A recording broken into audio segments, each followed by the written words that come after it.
आइए अब आपको सजग करने वाली एक खबर बताते हैं। दुनिया के कई देशों में कोरोना के मरीजों की तादाद अचानक से तेज हुई। भारत में भी केरल, महाराष्ट्र में कोरोना संक्रमण की दरों पर लगाम नहीं लग पा रही, खतरा बरकरार है। हालांकि दिल्ली जैसे शहर में पॉजिटिविटी रेट 1% से भी कम है, लेकिन दिल्ली सरकार ने कह दिया कि अगर पॉजिटिविटी रेट 5% भी हो जाता है तो दिल्ली में लॉकडाउन लगा दिया जाएगा। इसीलिए हम यही अपील कर रहे हैं आपसे बार बार कि कोरोना से सतर्क रहिए। आप वैक्सीन नहीं ली तो जरूर ले लीजिए।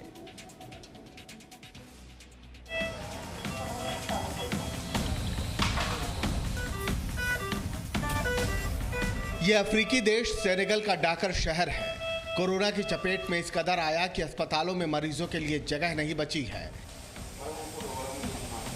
सेनेगल में अब तक कुल 44,000 केस आए हैं, जिसमें से जुलाई के बाद ही 20,000 से ज्यादा कोरोना संक्रमण के मामले आ चुके हैं। अब तक कुल 1160 मौतों में से 250 से ज्यादा मौतें सिर्फ जुलाई के बाद हुई हैं और ये कहर कोरोना के डेल्टा वेरिएंट ने मचाया हुआ है। Épuisé physiquement, mais surtout épuisé moralement. Parce que cette troisième vague, c'est la vague surtout de la jeunesse. Corona संक्रमण का खतरा फिलीपींस के मनीला शहर में भी है। शहर में लॉकडाउन लगा हुआ है। एक एक आने जाने वालों पर चौकस नजर है ताकि संक्रमण शहर में ना फैले। कोरोना की रोकथाम के लिए लॉकडाउन के बीच सिक्योरिटी फोर्सेस को लगाया गया है, क्योंकि कोविड डेल्टा वेरिएंट का खतरा पूरी दुनिया में दिख रहा है। अमेरिका के तो फ्लोरिडा में कोविड संक्रमण की हालत यह है कि लोग परेशान हो चुके हैं। जिस अमेरिका में इन दिनों 1 लाख से ज्यादा कोरोना मरीज मिल रहे हैं, वहां अगले हफ्ते कोरोना संक्रमण की दर 2 लाख भी पार करने का खतरा है। सिर्फ फ्लोरिडा में ही एक दिन में 12,000 से ज्यादा मरीज मिल चुके हैं। ये हालत तब है जबकि अमेरिका में कोविड वैक्सीनेशन का बूस्टर डोज भी दिया जा रहा है।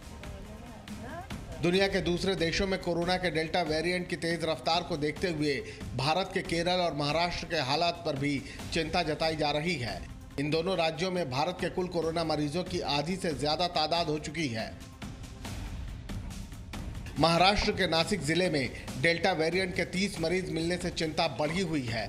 ये सभी मरीज नासिक जिले के ग्रामीण इलाकों में मिले हैं, जिसके बाद नासिक के ग्रामीण इलाकों में एक बार फिर सख्त पाबंदियां लगाई जा सकती हैं। कोरोना अब भी देश के सामने बड़ी चुनौती बनकर खड़ा है और इसी खतरे को देखते हुए दिल्ली सरकार भी कोरोना संक्रमण रोकने और तैयारियों पर खास जोर दे रही है। दिल्ली सरकार नेक्स्ट वेव की पूरी तरह से तैयारी कर रही है और मैंने जैसे कि कल भी बताया था, हम 37,000 बेड्स की तैयारी कर रहे हैं इस बारी कि 37,000 बेड्स को हम तैयार रखेंगे। दूसरा, हमने ग्रेडेड रेस्पॉन्स सिस्टम बनाया है जो कि पब्लिक डोमेन में हमने रख दिया है कि 0.5% जब पॉजिटिविटी पहुंचेगी तब से ही हम रेस्ट्रिक्शंस लगाने स्टार्ट कर देंगे। कोरोना की दूसरी लहर कम होने के बाद देश के कई राज्यों में पाबंदियों के साथ स्कूल और कॉलेज खोल दिए गए हैं। राजधानी दिल्ली में भी स्कूल और कॉलेजों को खोले जाने को लेकर विचार किया जा रहा है। इसे लेकर दिल्ली के उप मुख्यमंत्री और शिक्षा मंत्री मनीष सिसोदिया ने अभिभावकों से भी राय मांगी थी, लेकिन दिल्ली में स्कूल खोले जाएं या नहीं, इसको लेकर अब एक्सपर्ट्स की एक कमेटी आकलन करेगी। डीडीएमए की बैठक में इस कमेटी को बनाने का फैसला लिया गया। कमेटी में शिक्षा और स्वास्थ्य विभाग के अधिकारियों के साथ साथ विशेषज्ञ भी शामिल होंगे और कमेटी द्वारा दी गई सलाह के मुताबिक ही स्कूलों के लिए एसओपी तैयार होगा।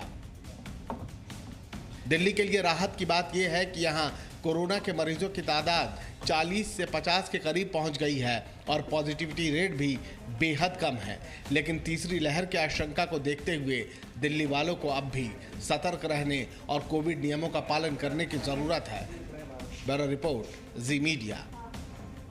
Presenting B News app, available on Google Play and App Store. Download it now.